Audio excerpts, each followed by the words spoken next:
Until the lions have their own historians, the history of the hunt will always glorify the hunter. That he who controls the past controls the present and the future. History has been the handmaiden of the ruler always. A lot of our freedom struggle is kind of whitewashed, like it's removed. It's much more focused on Gandhi, Yeah. Nehru, etc. And there Binoy Badul, Dinesh, Yes. all of those Bagha revolutionaries, Jatin. Bagha Jyoti. You don't have that access in your school books, not Correct. as much. Bhagat Singh, Sukhdev, Rajguru, Bagha Jatin, they are all termed as revolutionary terrorists. Please don't use the word terrorist. That was the definition given by the colonial master. Saddest part is even during the colonial times, there was space for what is called a nationalist historiography. But sadly, after independence, that whole school of historiography where nationalism becomes a cuss word, that entire school of historiography gets snuffed out. Joining me today is noted historian Dr. Vikram Sampath, who has authored over 10 acclaimed books. There's a famous African proverb: until the lions have their own historians, the history of the hunt will always glorify the hunter. There is a renewed interest in Indian history. We have writers and filmmakers who are undertaking this sojourn into our yesteryears, while young historians are chronicling lost or forgotten history. At the same time, in some quarters, there are also attempts to rewrite some parts of history. Which version do you believe?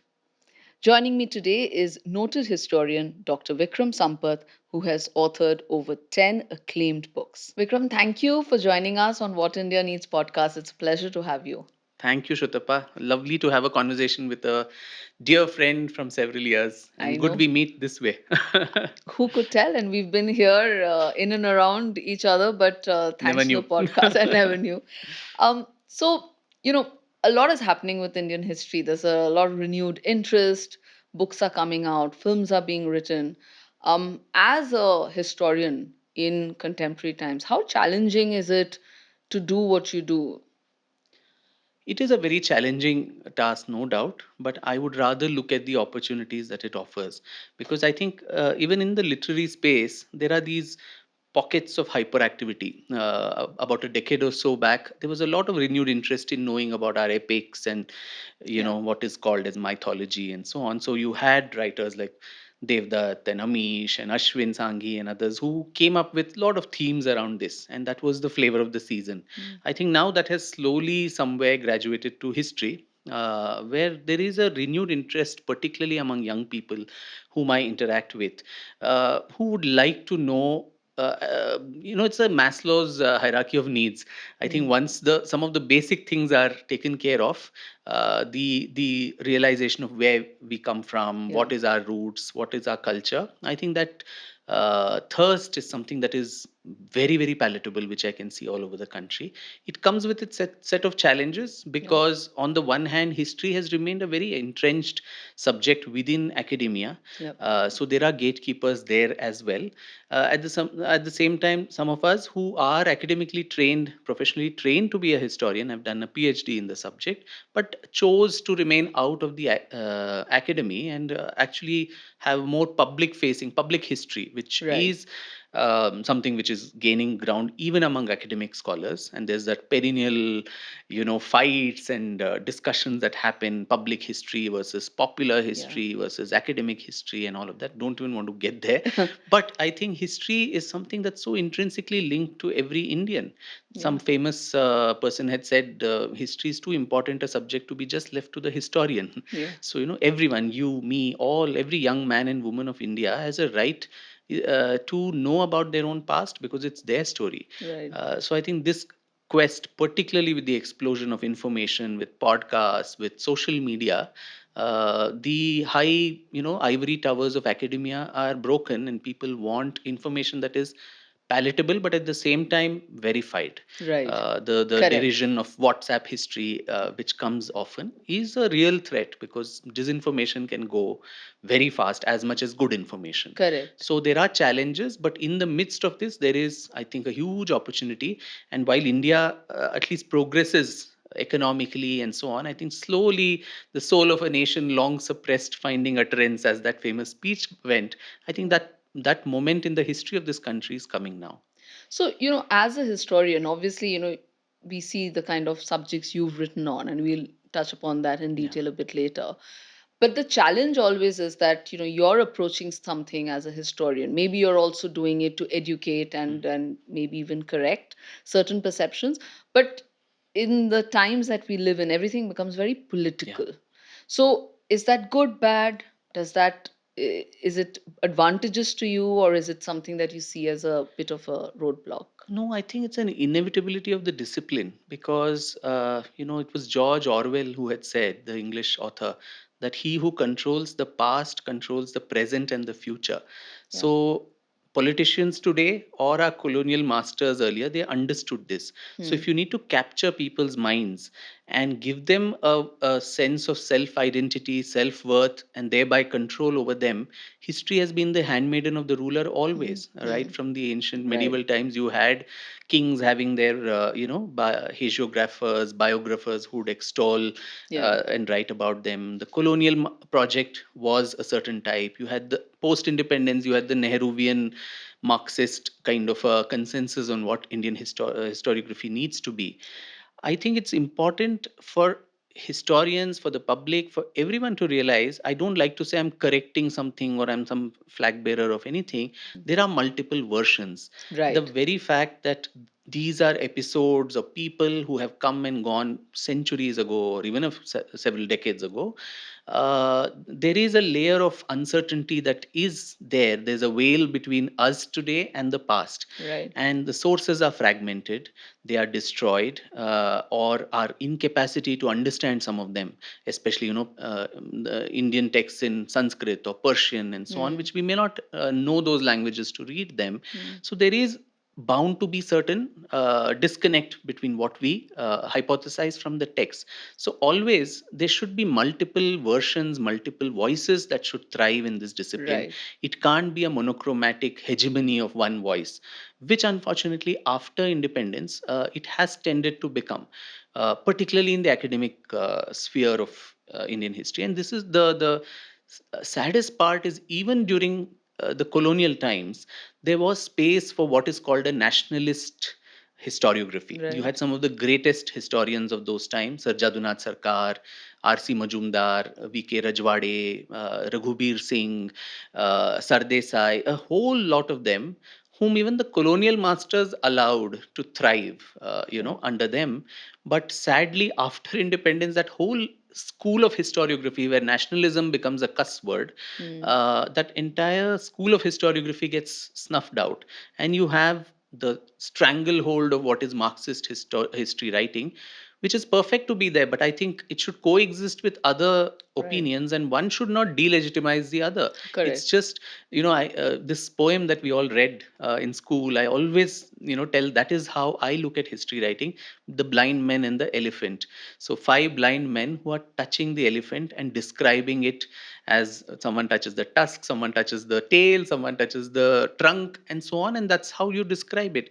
All of us historians are those metaphorical blind men, and the elephant in the room literally is history, where we are touching it and making assumptions and comments based on our limited approach. So that Right. humility, that I don't know everything about everything and there are multiple opinions to it, I think unless that comes, the Right. discipline cannot survive. Now, I loved this analogy and this poem that you described about Mm. five blind men, and they're describing the elephants. And in my mind, I would also think that if I was a student of history, or if I'm a person who's keen to understand history, I would take all the five blind men's accounts together, and that brings the The sum elephant, of the the parts. sum of the parts, right?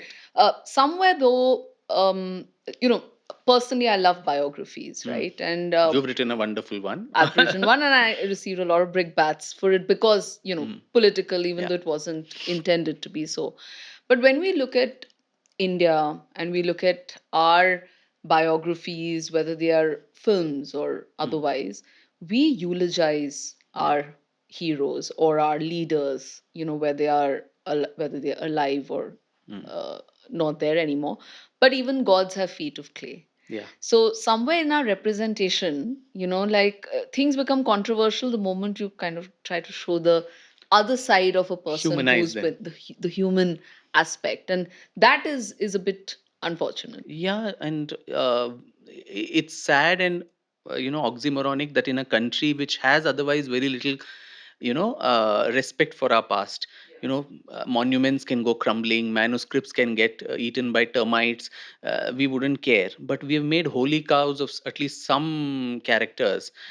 I mean, a very dispassionate biography of, say, Chhatrapati Shivaji Maharaj, or Ambedkar, or Periyar, these kind of characters, Phule.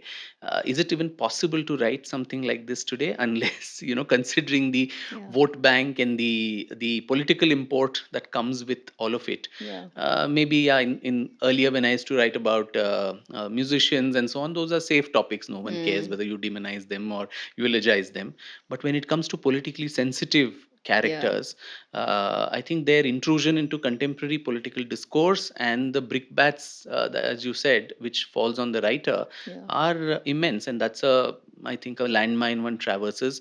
Even someone like Arun Shauri, when he wrote about worshipping false gods, Mm. your gods of feet of clay, Mm. brings that memory back, that he faced a lot of challenges because that was on Ambedkar, Yeah. and he very clinically and with references wrote there as to how he was very much part of the British government even during the Quit India movement, and actually called the Quit India movement a treachery against the nation. Mm. But we can't talk all of that. I don't know what will Yeah. happen in the comments after this. You might edit this piece off, but No, we don't edit anything actually. but yeah, it's a landmine, and constantly you don't know where the bomb is going to burst on your face. There's Yeah. some political considerations. There's some religious, fanaticism that anything can stroke, and so it's a very difficult task. In addition to all the other difficult Yeah. challenges of the research, of getting the source materials, trying to be Yeah. able to translate those, triangulation of facts, Mm. that is a separate challenge. Mm. But post publication, the reception that it receives itself is How do quite, you handle that? Because this is a very emotive world, right? yeah, Everybody's got opinions. There yeah. is, social media. There's a lot of trolling. Mm. The trolling is on all sides. So it doesn't Yes. matter who you're writing. So if you've written about Tipu Sultan, you'll be trolled. You write about Savarkar, you'll be trolled. You write about even the other freedom fighters that we have, you Yeah. will be trolled, Yeah. because that is how conversations happen. How do you handle this kind of I, atmosphere? yeah, I think it's been close to 20 years in the craft of writing and history and so on. I think initially I used to get very affected by it, very sensitive to what someone says or what someone, even including the reviews that come in Yeah. newspapers. But I think over the years you grow a thick hide. Yeah. It doesn't matter. I think your conscience should be clear, and so even when I'm navigating these controversial and difficult characters, whether it is Savarkar or Tipu Sultan and others, I think fidelity to facts is what I look at. Yes. Yeah. So there is no claim I make out of the air. So in most of these books, about 100 pages or so is only for footnotes and endnotes and citations, Mm. so that everything you've said has a source attributed to it. And most often, that's what I think. I don't think a writer or a historian needs to infantilize the reader, Right. where you also you give the facts, let the reader make up her mind depending on what she wants to do, rather than I tell her this is what it is and this Mm. is why so and so is a good guy or a bad guy. You present the facts of all natures. For instance, Tipu Sultan is a very contentious figure in Yeah. Karnataka, and the political football happens about him. So there are, like all human beings, there are shades of gray. Mm. There are multiple, more than 50 shades of gray, I think, when it comes to Yeah. human beings. Yeah. And so it's not necessary you call him a tiger or a tyrant, which is what the extremes would do. But in between, there's a huge Mm. fuzzy. You could be both also, Both, right? yeah, yeah. There could be some very disturbing aspects of his Yeah. legacy and his rule, which are, and the repercussions, the memories of that linger even to this day after 2 centuries. But there are also some redeeming features of his character, of his rule. You can't gloss over one for Mm. the other, Mm. and that will be very disingenuous on the part of a historian to kind of Because what is history? They say it's a constant dialogue between the historian and his facts. Mm. I choose which fact I illuminate. Right. If I want to cover something up, it doesn't take much. I can quote an entire page, but Mm. selectively cherry pick one or two lines of Mm. that, give the source reference, but do it, retrofit it to kind of prove my assumption, Right. preconceived notion. Right. I think that is a wrong Yeah. thing, because today, as we spoke right at the start, information is accessible to everyone. Mm. You don't have to be in the high walls of academia or have library memberships. Archives are of course very important, but a lot of archival material are available online, Yeah. sometimes open source, free of cost. So constantly on social media you see fact checking happening of all sides of the spectrum. Someone Mm. says something, immediately somebody else is able to access an 18th century book, give a screenshot and say, hey, you're wrong. You're wrong. Yeah. So I think one, it keeps the historian to on their Toes. toes, and Yeah. you have to present everything. And after that, once your conscience is clear that I have presented all sides of the spectrum, and now it's up to the reader to make up his or her mind, I think that is how I handle it, and become a lot more insensitive to You're praise not too or. much on Twitter. I mean, you're not that much on X, are you? Are you? I am. I think I do keep, You but I limit my conversations, particularly about contemporary or political this one, because I've lost interest in that space. Yeah, yeah. No, so I mean, it's great to have conversations, arguments, debates. I think that is what work such as yours, because then you have your facts, and then somebody else who has their facts, and you can agree to disagree. But I think when things become political, any discussion or debate or argument Yeah. becomes difficult, because then there are different colors Yes. that are that are coming into a historian's plate, Yeah. which may not be intentional. Right? Correct. I mean, with every work you want people to discuss it, you want them Yeah. to debate it, Correct. but you don't necessarily want people to burn things, or go True. on a dharna, Yeah. or Certainly not. ransack Yeah. a movie hall. Yeah. But when we see cinematic translation of Hmm. works of history, a lot of liberties taken, Yeah. a lot of freedoms are taken, and a lot of whitewashing Hmm. happens. Hmm. Right? How does I mean, what should the audience do? Because a lot of the audience will not be reading your Hmm. book. Yeah. They might actually see the visual representation, Hmm. which comes on a movie hall, in a Yeah. movie hall or on Netflix or wherever. Hmm. How do you Yeah, it's sad. I think in India, we have such period drama which can be created. Yeah. This so much intrigue and wars and romance and everything associated with stories of our past. If Yeah. it is brought out with fidelity to not only the story to a large extent, but also so many smaller, minute things like costume, the time Mm. period, and Yeah. all of that, with a historian or some period consultant who's there on board. I mean, if you see The Crown or many of the other Yeah. Yeah. series, Yeah.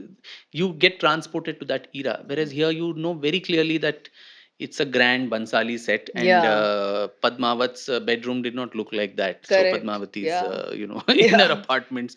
So I think the audience also goes with that level of disbelief, not taking it to be real history, perhaps. Yeah. And some of the adaptations, as you said, I mean, Baji Rao the First, one of the greatest Peshwas who extended the Peshwa Empire up to the north of India. I mean, at the end of that film, you've almost reduced him to a Romeo who's just lovesick, and then he dies in that way. And of course, what people told me, that a lot of visitors and others started going to this Mastani Mahal in Shaniwarwada in Pune and other places to see if there was some memorialization of Mastani. So there is, it I think has a both effect. Maybe it draws some people who are completely innocent of the facts into wanting to read a little more about it. So while a majority of them go with the least of expectations, I think audiences are also going there not to be educated with a documentary film, but they want to have the usual masala mix that our Yeah. Bollywood But brings. again, Hollywood biographies are so much more different.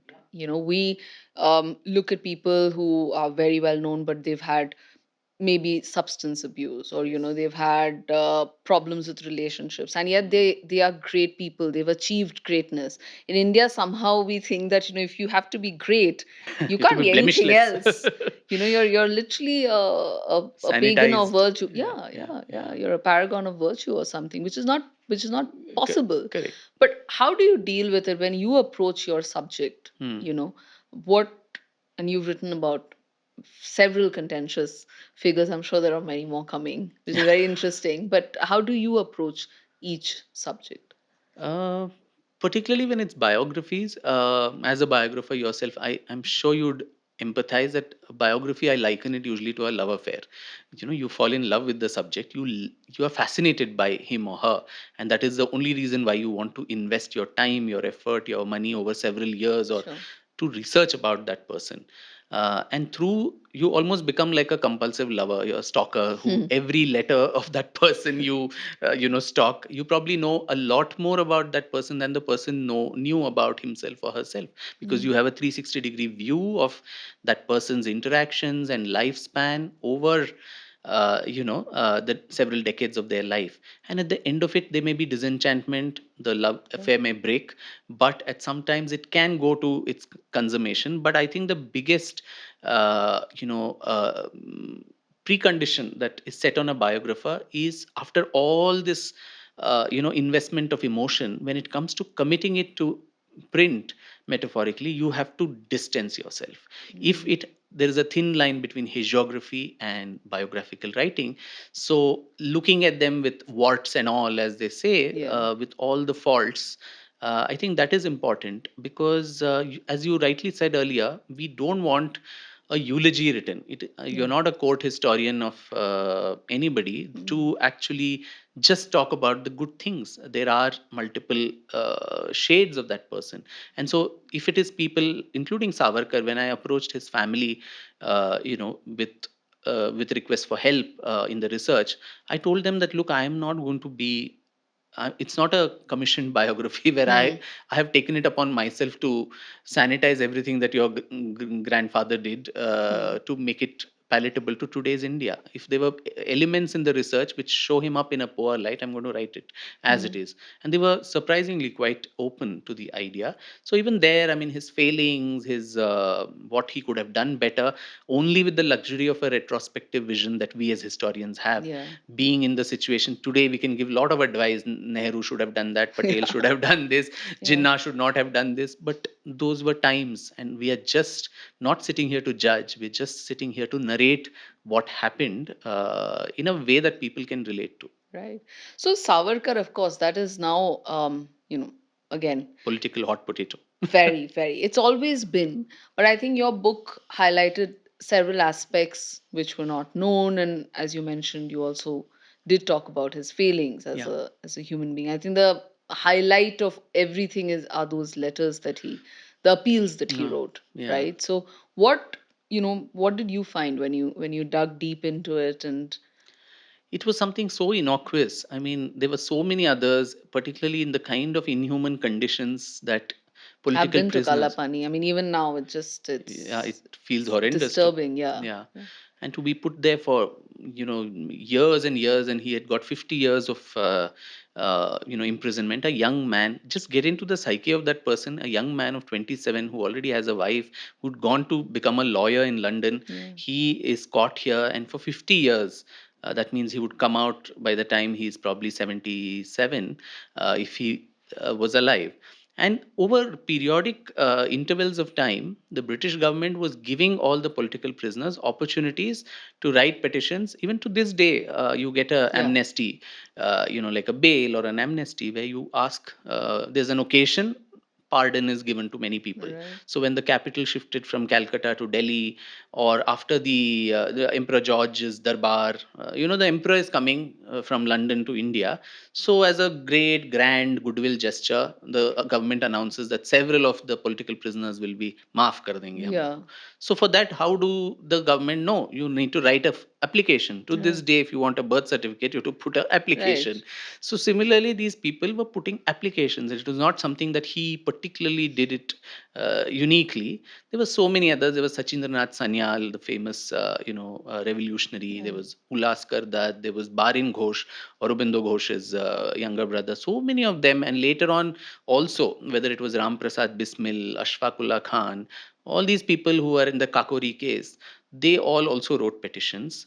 Many times it was Gandhi and Malviya and all these people who were advising these revolutionaries write petitions. And someone like a Sachindranath Sanyal, I think he went twice back and forth to Kalapani and came back. He was caught, sent out again, got embroiled in something, again came back. And he, in all those things, they say, oh, we will remain loyal. I mean, what else can a political prisoner of a slave nation write to the colonial master? I will remain loyal to you. I will not do anything wrong. I mean, it's like Right. a school child writing imposition to the class teacher, right? Right. And I will not participate in politics anymore. But they Hmm. would go back and do what they Do the wish to same. do. Right. Right. So that is all that it is. And he was also, like, for instance, his 1917 petition.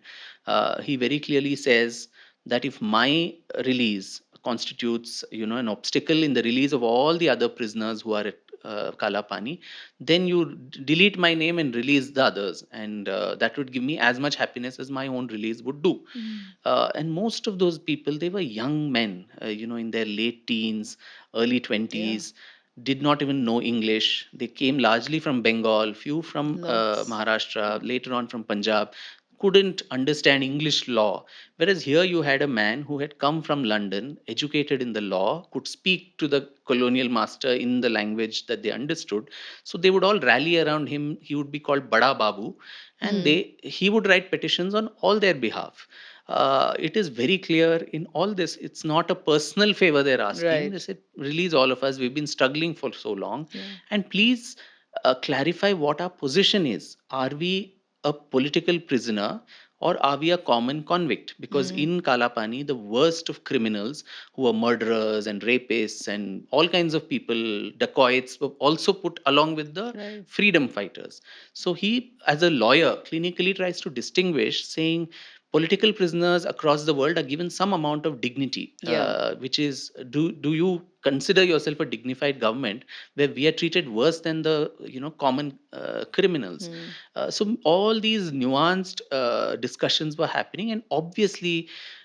To this day, we write yours truly, yours sincerely, Right. with warm regards. I may have zero regard for you, but I Yeah. will have to sign off my email with warm regards. Yeah. So similarly, yours most obedient servant. These kind of colonial template of writing letters And then he got vilified for for these. these For stupid things. I these. mean, that way Mahatma Gandhi's letters have your most obedient servant. Hmm. So do Subhash Bose. So Hmm. do we then start calumnizing all these people? All said and done. I mean, this is across the board. Irrespective of whatever ideological, they were all great freedom fighters. Yeah. And today, if we are living and breathing in free India, it is thanks to the sacrifices that all of them in various capacities Yeah. have done. So today, sitting in air conditioned rooms for us to pass these certificates, and I say the same, I mean, the kind of vilification even of Nehru and others which is Hmm. done, it's simply wrong. I mean, you can objectively judge their the missteps that they took, Yeah. or the blunders that they did, which Savarkar also did, which Gandhi did a plenty. Hmm. Let's talk about it objectively. Don't vilify them. Don't attribute motives and character assassinate them, Hmm. because what they have done is certainly a million times more than what you and I are doing for the country. Correct. Absolutely. And the so again, this again comes back to, like, the gray shades Hmm. that are there, the missteps, as you mentioned, Yeah. that leaders then and today continue to make, and they will be judged later, or they will Yeah. be critiqued Hmm. later for what they have or haven't done.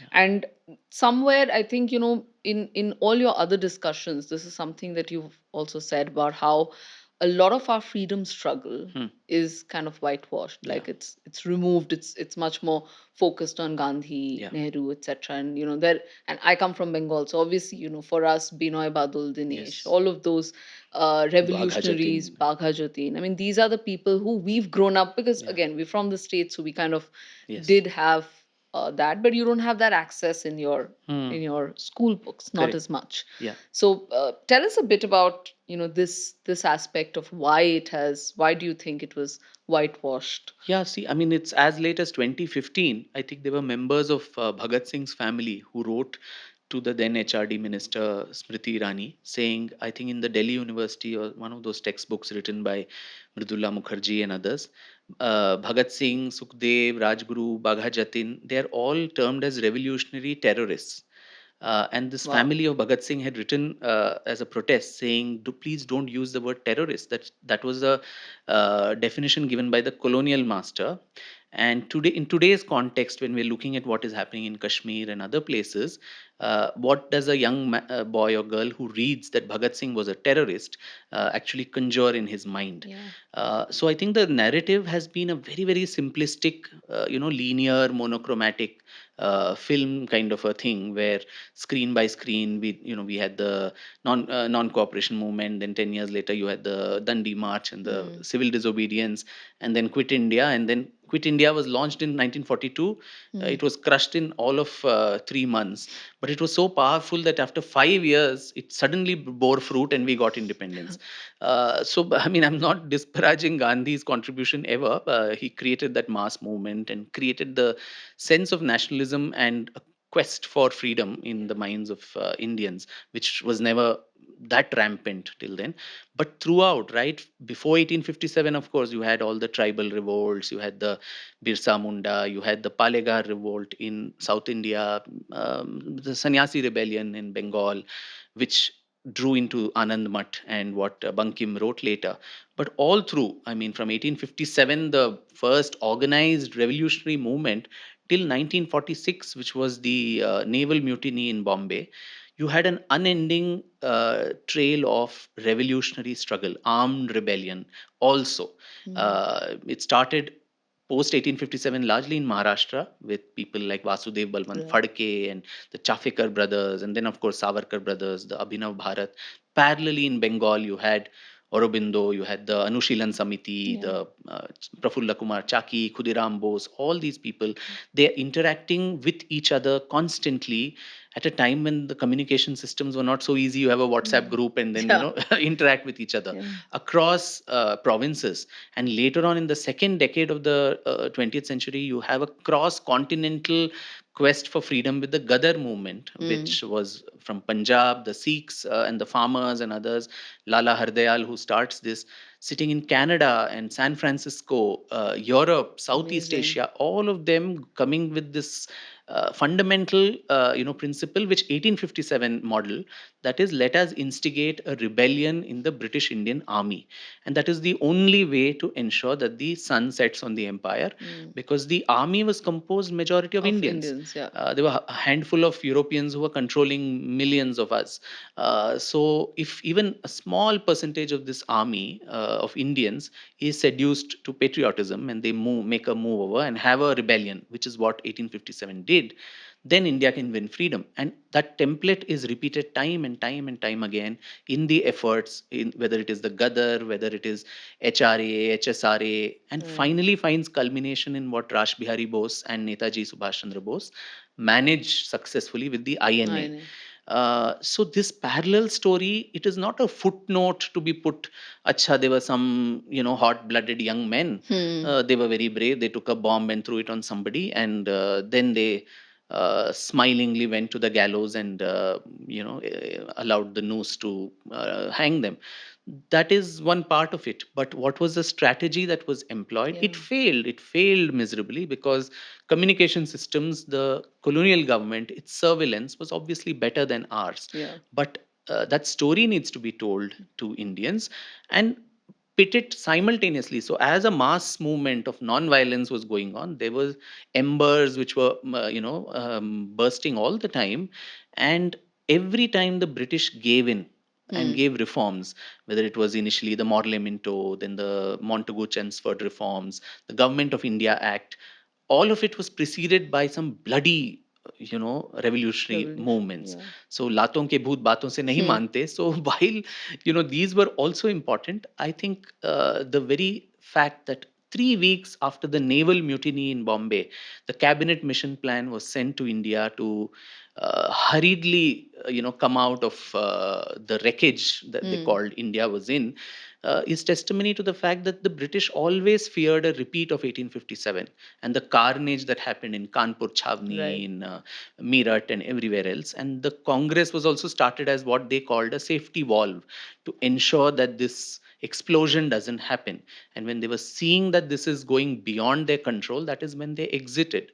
And that story is as important Yeah. as the non-violent struggle, which is equally important. It defines a very civilizational kind of an ethos also of India. But I think this, and a very interesting, dialogue, and I think that's where the fight comes between these two worldviews, Hmm. between armed struggle and the non-violent movement. It happens between the two protagonists of this movement, which is Savarkar and Gandhi, Hmm. and they meet as young men in London in around 1909 or something. And in the India House, which was a like a place laboratory for all revolutionaries in London, and it's the Dashera, when some lectures have been organized, and Gandhi comes there as a young man from South Africa, and they give lectures and talks. And Gandhi, in the course of that talk, says, I don't believe in violence, I believe in Ram Rajya, a perfect, and by then he had written the Hind Swaraj. Hmm. I believe in a perfect, ideal, this thing where everyone is equal, and so on and so forth. And immediately after that, Savarkar speaks, and he says, you see, even to establish that Ram Rajya, Ram had to wage a bloody war against Ravan. Yeah. He didn't sit in satyagraha in front of him and say, give Hmm. Sita back. And Hmm. he took pity and said, there was a bloody war, people died. And we are celebrating and having this lecture in Dashera. And Devi Saptashati is full of gore, where the demons are, Yeah. annihilated. Hmm. And in the Bhagavad Gita, Krishna himself says, even if the opponent is your own relative or teacher or anybody, it's your dharmic duty to So. annihilate them Yeah. if they are on the path of adharma. Hmm. And so the question to answer is the British government adharmic, illegitimate? If it is, the means do not matter. Yeah. The end is what matters, to get rid of them. I think that was where the fundamental difference between these two worldviews come, and they continue to come. And today in the Central Hall of Parliament, when we have Savarkar and Gandhi, their portraits hanging diagonally opposite to each other, I Hmm. think it's very metaphorical that the twain shall never meet Yeah. on these counts. So, one thing is for sure that we do agree that great important chunks of history, especially in our freedom struggle, are missing from our books. And as you said, a footnote, or even the books that we've written, we've read when we were in school. The armed struggle was very truncated. It was like one paragraph, if at all. Maybe our teachers said a little bit. They would touch upon the well-known characters, at least just from Bengal, maybe because again I'm from there. But we did not know much. We even today, majority of us don't know what has happened. So obviously there's a need for that to come to the fore. We must know about everything that worked, didn't work, but there was, as you said, strategy, there was work that happened, sacrifice that happened over years. But when you look at contemporary times and modern history right now, Hmm. the books that are there, there's NCRTs and a lot of controversy Yeah, also, in the yeah. sense that you're hacking away bits of essential history again, removing things like maybe bits of the. I know I've heard you say that a lot of Mughal history may not be relevant for us, but Yeah. at the same time, contemporary, like what's happened in Manipur or Hmm. Gujarat riots, a lot of these things have also been removed. And obviously, for any bystander, it would feel like a whitewashing Yeah, yeah. of history. So, one at the cost of the other. Yeah. What is No, your I opinion? would completely agree with that.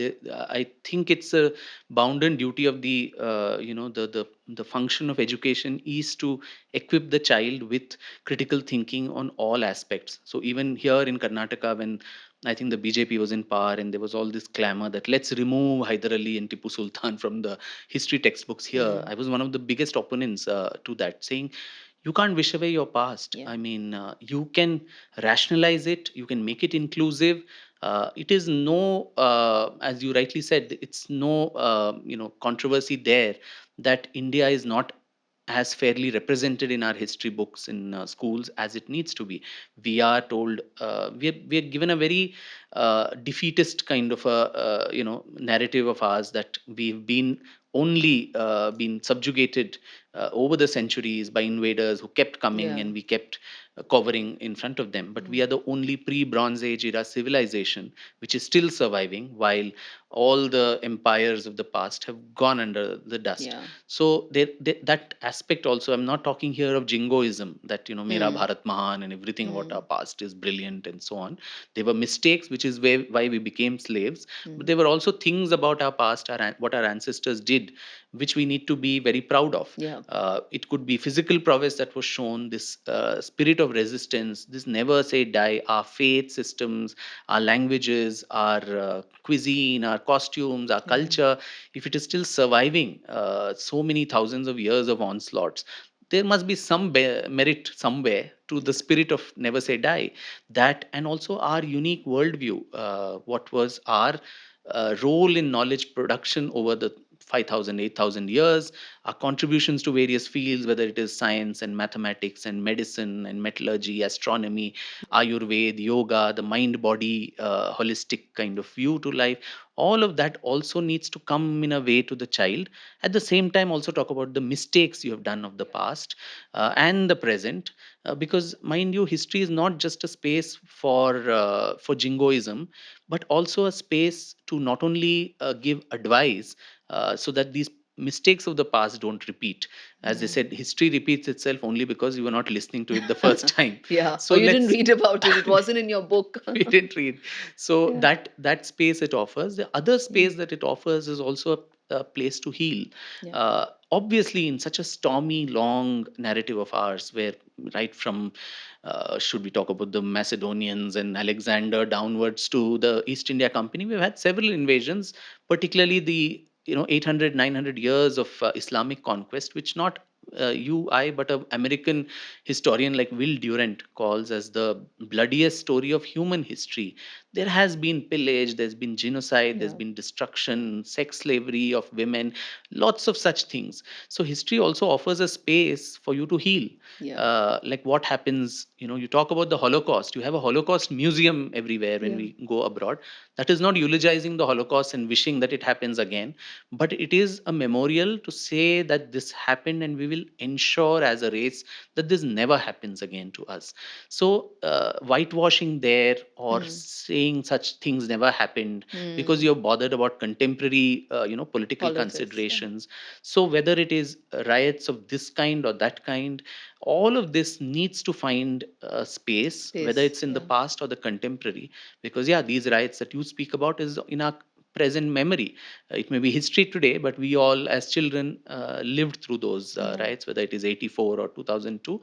I think all of that needs to find a place. And unfortunately or fortunately, I'm not on the NCRT board, but if I were, I would have, really stuck my neck out like I You always should do. be.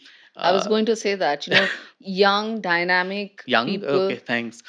We'll take that. We'll take that. Take that compared to the foggies who are in this space, in the sense that even like, for example, Jallianwala Bagh, like when we go and visit, it is a place to contemplate as well. Mm, It is a place to know that this kind of massacre happened. It yeah, doesn't mean that we will go and wage a war against UK correct. today, but we need to know that this happened, and our children, the younger generation, needs to understand the Yeah, history. And there's so many things of which are correct. there. So uh, you should be on NCRT. I'm going to send this podcast to a few of them and be like, help our kids, because they should know. Yeah, We should learn. And I think this is a debate happening everywhere, US as well, right? yeah. There is a lot of attempt to, at least I read, and I'm not there, so I wouldn't know, but change books Mm, there, what the kids know about the slavery yeah. that happened, And how African Americans have been treated over centuries. the But colonial, I mean, in UK, yeah, the British Empire, there's complete amnesia. It's yeah, almost shown as a beneficial boon to the rest of the colonies, absolutely and which not. is what Dr. Shashi Tharoor and others talk about, at least. So when you say reparations, you people can make all these claims, give us our Kohinoor back, or give us all Yeah. of this, but here. moral reparations is where you at least acknowledge Yeah. that, South Africa had this whole Ubuntu, Yeah. Desmond Tutu's thing, where truth and reconciliation, it Yeah. comes hand in hand. Yeah. Without speaking the truth, there can be no reconciliation. True. And I think in India, whether it was before independence and worse after independence, and I understand the limitations of the founding fathers and mothers who, were facing a country which was born out of partition, which was on communal lines. So let's not embitter these communal divides and so on. But therein also lies a very, subliminal assumption and message, particularly to the Muslims of India, that you are somewhere responsible for these invasions. That is why, to safeguard your interest, we will not talk about this. Whereas we talk about the excesses of the East India Company or the British Raj, never thinking that the Christians of India will get, Yeah. offended by this. Why should the albatross of Ghazni, Ghori, Tipu, or Aurangzeb, and Timur, and all these horrendous characters, why should that albatross lie on a young Muslim man or woman? And conversely, uh, the Muslims of India should not look up to these characters as their heroes. People go to Aurangzeb's Absolutely. mazar and offer. I mean, this man massacred, thousands and lakhs of Hindus. The Sikh gurus were all, Yeah. tortured, from Kashi to Mathura to Somnath, all important places of worship demolished. And today in independent India, you go and then offer chadar and you do, prayers there, and then you expect also that there is harmony. How does that happen? I think the real truth and reconciliation will happen when What if it was turned into a historical site, just though, that should be fine. I mean, where let's you're not going to vandalize and visit? remove him at all. Exactly. But yeah, So it's extremes, right? In our yes, country, it's extremes, yeah, and also politics. It doesn't matter who's playing which party. yeah, Every issue becomes, it's a tinder box, and yes, it's vote bank yeah, politics. It's about, and that's when the voices of reason, hmm, historians, people are genuinely interested in the yeah, history, that gets buried because no correct, one cares. Nothing's above yeah, that. But let's switch gears, and let's talk a bit about um today's, what's happening with history today. I mean, there is, we hear that the National Archives of India, for example, hmm, has taken up this huge task of digitizing a lot of history. I think about 30 crores pages or so of rare records. So we see a lot of technology which is finally coming in. I would also love to understand about your tech startup as well, because that is where, you're using AI and, doing some yeah, wonderful work with translation. So yeah, where does technology, I mean, we've spoken a lot about the past, and yeah, let's technology is all about present and correct. future. So tell us Yeah, a bit about yeah, that. two different things. One is, of course, though I'm an optimist, I'd say all these things that the National Archives or anything is being done is too little too late, because Hmm. they should really speed up what they're doing. And I hope, at least with some of the things, like you have the National Manuscript Mission, 30 million or something manuscripts from various parts of India. We don't even know what is written in them, Yeah. let alone being digitized. Whereas for a researcher, when I go to the British Library in London or the National Archives of UK in Kew, uh, getting access is such a simple task. I can take my camera there Hmm. and in spend 1 week and take about 40-50,000 photographs, and the entire archive is with me in soft copy. Whereas here we still go through the babudam of sending application forms and get to mantri ji ka sifarish, some MP, this thing. Why are you doing it? Do you have a PhD? Will this lead to, I mean, why do you want to know so many things? And you would rather have termites eat that piece of document than give it to a researcher. So I Wow. think digitizing is one thing. That culture needs to come, that this is not This my baap ka. red tapeism still Is exists, huh? I mean, you can't. immensely, Wow. immensely. And all archives, and in fact, this is not now, this is about 12 years ago, I established what is perhaps India's first digital sound archive online for vintage gramophone records, Hmm. going back to 1902, when the first recording was made by Gohar Jan of Calcutta. Yeah. And these gramophone discs, 78 RPM shellacs, do you know we are the only country which doesn't have a national sound archive? Wow. During a fellowship in Berlin, I saw that in Berlin, in Paris, in London, in Vienna, they all had a concept of a national sound archive, which not only had music but all or of their country recordings, but from across the world. For instance, in Berlin, there was an archive called the Laut Archive, which had about 500 records of the Indian prisoners of war of the First Wow. World War who were in the German war camps. Their voices there, and Lala Hardayal or Rabindranath Tagore giving a speech at the Humboldt University in Germany, his voice, there. And we here, those 78 RPMs are in chor bazaars and raddi shops, literally. And so the Archive of Indian Music actually got all these records from these chor bazaars, about 15,000 of them, Wow. got them digitized, and it is not my father's property that I need to feel so jurisdictional about it. We put it all out free on the Wow. internet. So on soundcloud.com, if you actually type Archive of Indian Music, you have about 2000 tracks free of cost to listen from the confines of your home. And these Amazing. are on classical Hindustani and Carnatic music, folk music from different parts of India, early cinema of the Saigal and the Devika Rani, and in various Indian languages, theater music, whether it's Bengal, whether it's Marathi Natya Sangeet, the Mysore Palace Band, all of this, and voices of leaders, Gandhi, Amazing. Tagore, Subhash Bose, all How these. long did it take, and how did you go about it? I mean, obviously, it's a mammoth task. Yeah, and after seeing that, so repeatedly when I was in Berlin and other places, they would ask, "Doesn't India have a national sound archive?" And what India needs, Ouch. Yeah. the title of your podcast, I think India needs to have that respect for the past, and instead of making holy cows of characters of the past, Yeah. Yeah. so they would ask me this, and it would be a very very insulting answer as a student of history, and also as a student of classical music in which I have trained, and as an Indian, to say we don't have one. And so after coming back, this was in 2010, I wrote to the then government of India saying a elaborate plan on how this could be set up. Mm. Fell on deaf ears. Then Mr. TV Mohandas Pai, who was then with Infosys, he Right. gave the seed money to build this up. We imported all the machines to digitize, and it's going on even now, and we're Wow. going on to scale it up on a much bigger front to make all of this today, when information is available to people on the click of a button at your fingertip. Yeah. Why should things of the past have so many gatekeepers Yeah. who have nothing to do with its production? They have not recorded this, they have not written those letters. So Mm. who are they to gatekeep at so many multiple levels? Of course, checks and balances as to it's not being destroyed or who Yeah. is using it is good enough. As a non British, I can visit with just an online registration and some criteria, book a slot, make my trip there, and get all the documents. But as an Indian in Indian archives, it is so difficult. So that is where is the Wow. problem. Look at the practical problems of being a historian is you don't Correct. have easy access To to the to what material. I mean, what I cook my food with, I don't have access to the Wow. vegetables and the pulses. Then how do I cook this curry?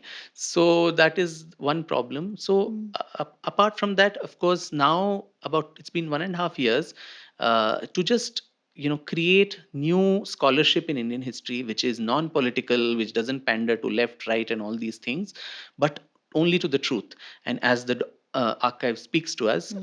Apart from my own work, I have established this foundation called the Foundation for Indian Historical and Cultural Research, FIHCR. And we do a number of things there. One is we give out scholarships, a Okay. fellowship in the name of Sir Jadunath Sarkar every year. The second batch is underway, where they're given after a nationwide selection a generous grant of about 15 lakhs over the course of the year to do their research, and we try to help them in this process. And at the end of it, they should produce a publish worthy manuscript, Okay. which again we help to get published Okay. through some of the best publishers in India.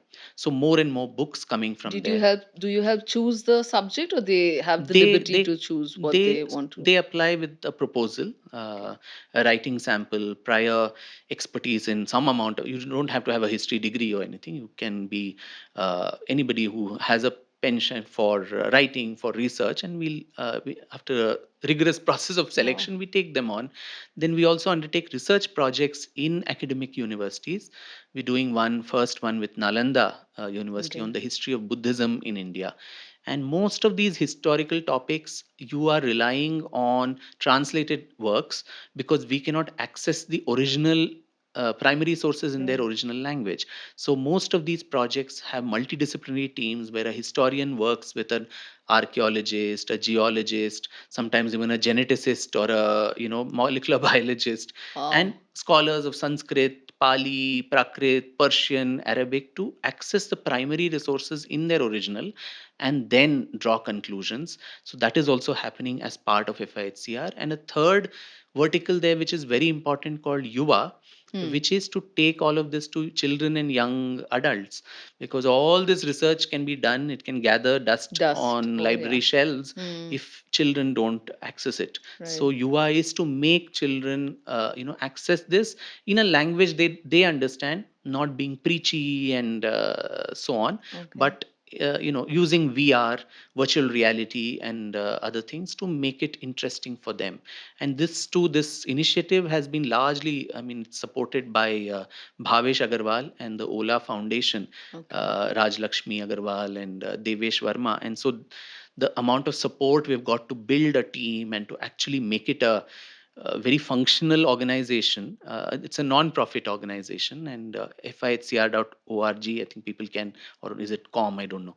Uh, so that is where people can get more information about the organization, and that's one small step towards, instead of complaining all the Hmm. time, or government Yeah. is not doing, oh, this leftist did this, that, all of this, instead of doing that, start producing good quality content, which Yeah. is the only panacea to the evil. Wow.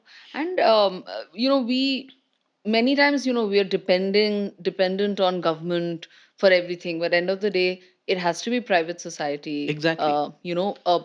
privileged people who can in their Correct. own way do something, and private capital is very important. Yes, And and it's very very rare that someone like Bhavish came forward to yeah. support this, because a lot of people in this country don't put their money where their mouth is, Oh, for sure. and a lot of these industrialists also, they are funding research centers in Harvard or somewhere outside, Hmm. without for a minute even checking whether the kind of work that is being done there, is it really in India's interest Yeah. Is it strategically. relevant Is also? it relevant? Is it Hmm. strategically important to India? Are there anti-Indian forces that are brewing there? Nothing. I mean, either knowingly or innocently, they are pumping in money, which actually, fosters what could be called breaking India forces. Like In what? Like, since you've mentioned this, I mean, is there anything specific that you could I mean, tell us? including things like translating text, it is depend. It's a very thin line about, if you understand the language in the original, something like a Sanskrit, where one word can have some 10 meanings depending on the context in which it is used. You're probably relying there also to read. What a pity and an irony that our ancestors have written so much and gone. We are today illiterate to even read what our ancestors wrote and left behind for us, and we rely on a Western scholar to know about what my mother is talking to me. It is as ironic and sad as that.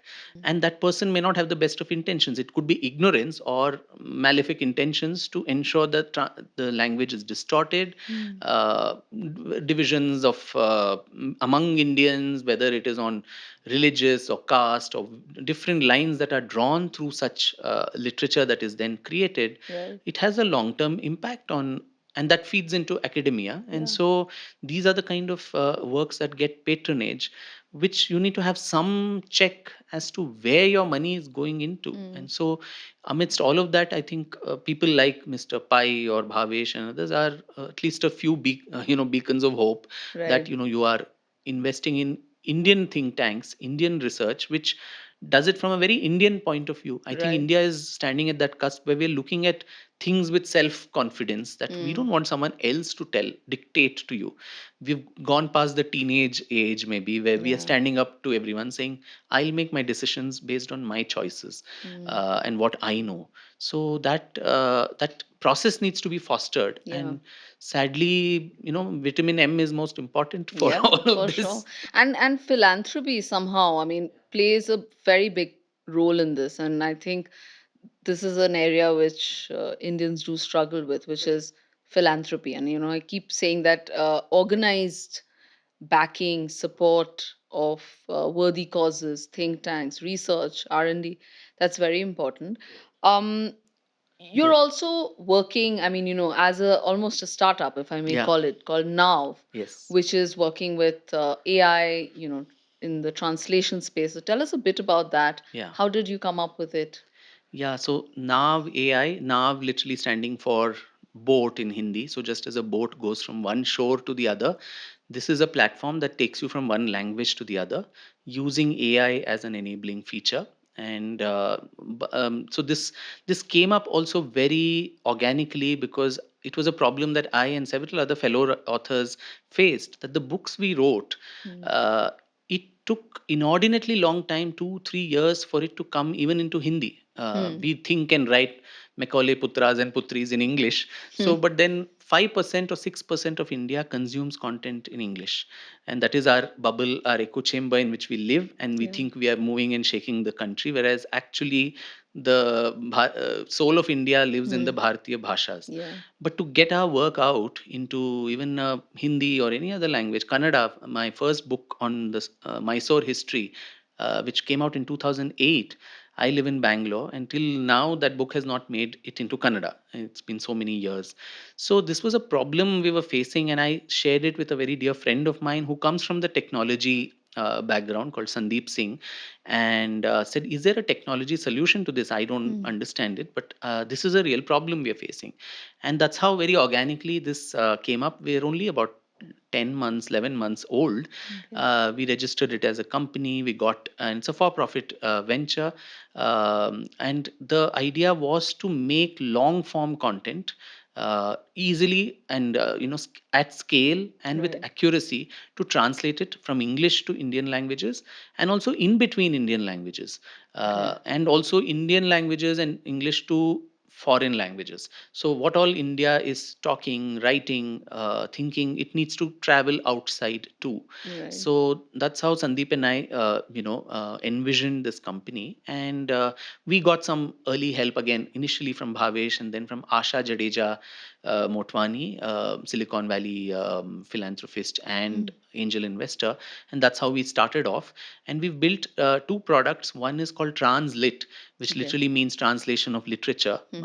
where long form. Now, Google Translate, you can put paragraph by paragraph, but if you put it, give it a 100-page book, it'll probably start hallucinating. Yeah. So here we've custom built an IP, and we're working along with Sarvam, which is building India's first sovereign LLM for Right. Indic languages. Right. But on the back end, we use a multi-model, agentic workflow with Claude and GPT and Kritrim and several others. But Sarvam is our mainstay. So the first draft, just imagine a 350-page book, which would be what, 75,000 words. Hmm. The first draft of it would come to you in 1 hour. Wow. And then we have actually employed humans in the loop. So to those who think, oh, is AI going to eat up my jobs? Hmm. Are translators who are already extinct species, will they further go into museums? No, we need them because To fact check no, and to correct. the cultural nuances, their Hmm. language specific, idiomatic usages of things. It's a creative product after all. It's not a brochure or a policy How document. accurate is the translation? So now we are seeing with iterative loops, as the Hmm. model self learns and gets better, we get up to 80 to 85% accuracy. Wow. So this 350-page book, which I said gives you in 1 hour, then Hmm. our human translators whom we've employed for each of the languages, they managed to get it out in about 2 weeks, maximum 3 weeks of a review. Hmm. So where it would take 8 months, 9 months, you now can translate an entire book In in a just three month, weeks. 3 weeks. Yeah, Wow. in fact, some of the one of our clients, Blue One Ink, they wanted to come out with children's books, and so they had 4 books, and these were small, simpler this thing. So we also took it as a test case, and in just a time of 1 month, we translated it into 7 languages, which was Hindi, Marathi, Kannada, Tamil, Telugu, Wow. Malayalam, and Odia. And in July, we had the launch of these books, probably for the first time in the history of the Indian publishing industry, where on the same platform you had English and all languages being launched on the same space. Nice. And that is how you make content available. Recent survey said 95 to 98% of internet users in India, they Hmm. want to access content in their mother tongues. Right. But the demand and supply mismatch is huge. So unless you create that demand, create that, give that supply to cater to the demand, it is not going to be met.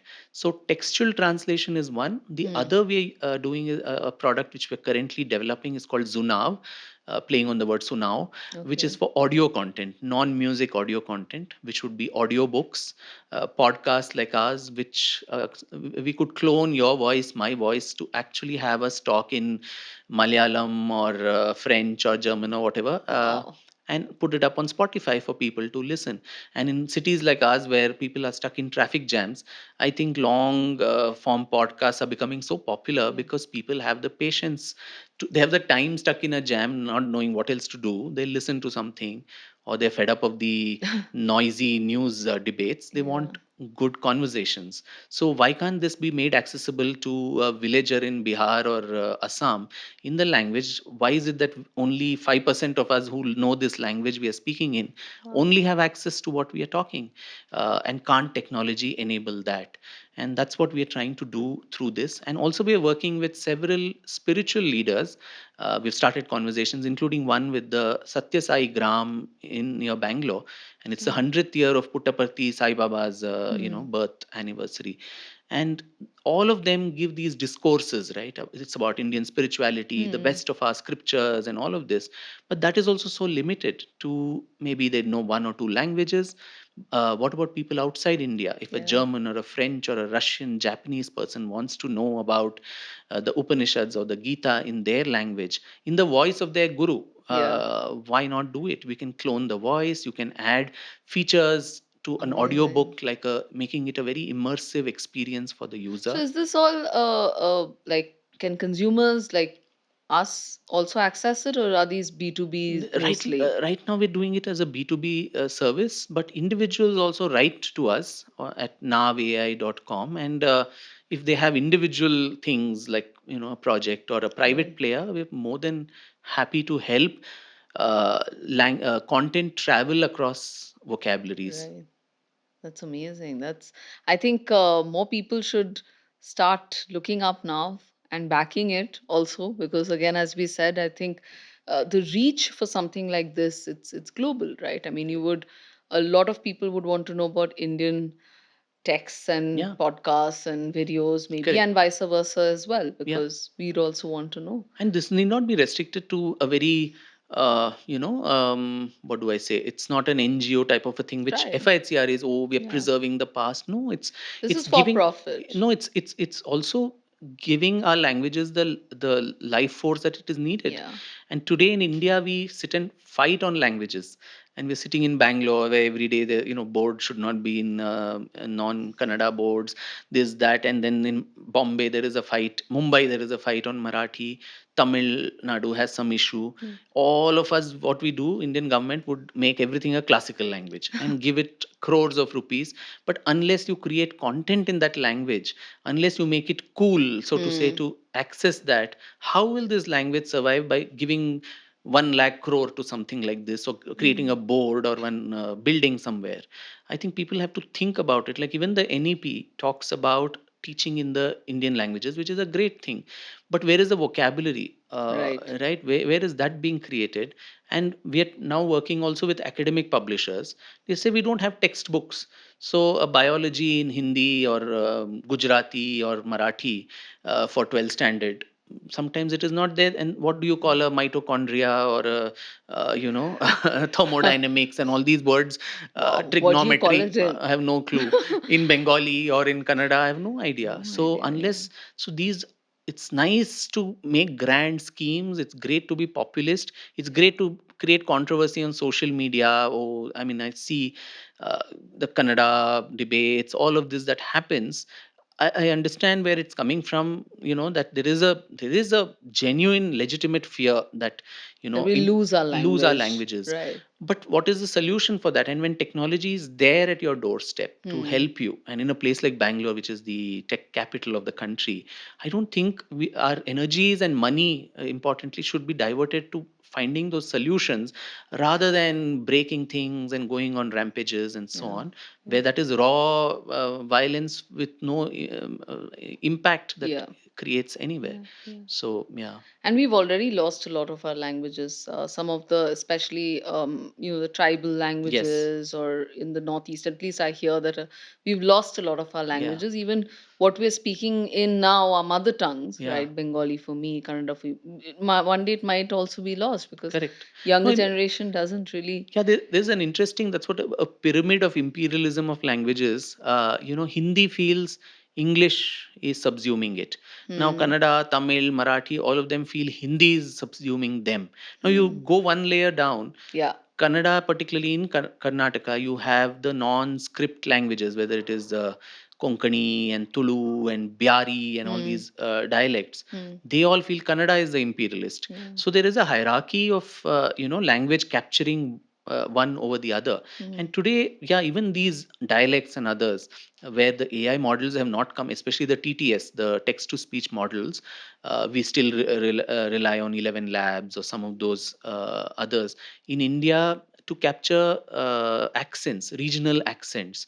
Like I'm sure Bengali is spoken in different accents Accents. across the Yeah. state. Yeah. Similarly, here North Karnataka speaks a kind of Kannada which is different from the Bangalore Mysore Yeah. belt. Mangalore and coastal Karnataka is different. Marathi has so many, Hmm. Hindi has so many dialects Yeah. and accents. Simanchal, Purvanchal is different Yeah. from Himachal.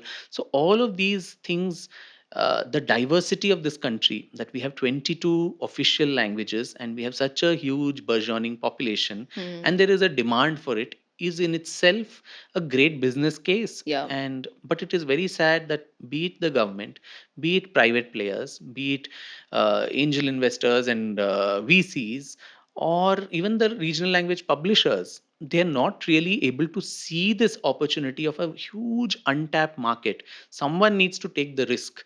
Someone needs to say that, hey, this is the, I mean, the TAM and the TOM and all those may not be very well defined through a Ernst and Young research report, because half of it is all undefined data. But it is palpable that as literacy levels go up, people want content, or even if you're illiterate, you can listen to audio and Audio. Yeah, video for with the sure. penetration of mobiles and internet. Hmm. To even on signals, you have people begging with a QR code. So Yeah. the digital digital outreach is so much.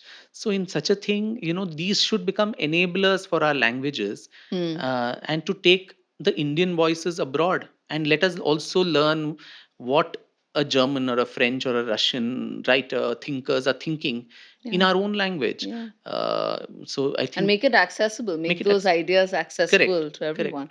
So, we've had a great conversation, Vikram. We're coming right to the end. Um, some quick answers, just one word answers from you, okay? Which is one historical figure that you feel is most misunderstood in Savarkar. history? Okay. What are you working on right now? What's in the pipeline? Too many projects at the same time. Something which is like really interesting, controversial. Something related to Kashmir. Ooh. Controversial enough. Oh, yes, for sure. Um, Beyond writing, the work that you do now, what kind of any unexpected lessons that you've learned? Because you've had a corporate job, Yeah, and this is a bigger, but a second career, a bigger yeah. career, of course. But then, what is that takeaway that you make from this? From this Yeah, as a journey. historian. No, I think I have immense gratitude every day that very few people in the world, I think, can make their passion their profession. And I remember those 10 years that I was, going through my corporate life, which was great. I was in some of the, best companies and so on, but calculating profit and loss of some US firm, I always Hmm. think I'm going to die one day and nobody, would care a toss. There was this urge. I think my soul was so sad that I'm doing something so inane, and why am I even needed for this? Of course, money can be a motivator only for some amount of time. Your Yeah. soul actualization, there's much more. So I have so many learnings, and so many, there have been moments of intense frustration, and which continue even now, especially with these multiple things, a for profit baby, a non-profit baby, to raise them is not a easy task. But each of it is a great learning. And as I said, I'm a perennial optimist, and I Mm. always never say die till the last ball of the last over of the match is over. The match is not over. Amazing. Thank you so much for coming on What India Needs podcast. I really enjoyed this conversation. Thank you, Shutapa. And I think we outlined several things of what India actually needs today. Yeah, yeah. And I hope we all get cracking on it. Thank you, Vikram. Thank you. Thank you for joining us on What India Needs podcast. If you liked this episode, do like, share, and subscribe to our channel. If you want to see a guest, leave it in comments below. Thank you and see you next time.